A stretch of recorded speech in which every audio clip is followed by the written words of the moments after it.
મારી શાળાનો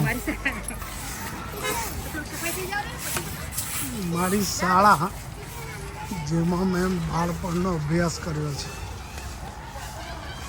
ગુજરાત ગવર્મેન્ટ અને ભાજપને અભિનંદન આપું છું કે મારી શાળાને નવનિર્મિત કરીને સુંદર બનાવી દીધી, જેના માટે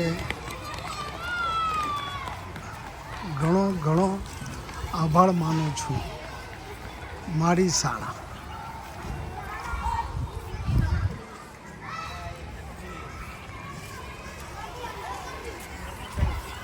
આ શિક્ષક ગણોનો પણ ઘણો આભાર માનવા જેવો છે કે એમનું એટલું બધું સરસ કાર્ય છે કે પ્રાઇવેટ સ્કૂલવાળા પણ હવે ગવર્મેન્ટ સ્કૂલમાં આવવાના શરૂ થઈ ગયા છે. Thank you.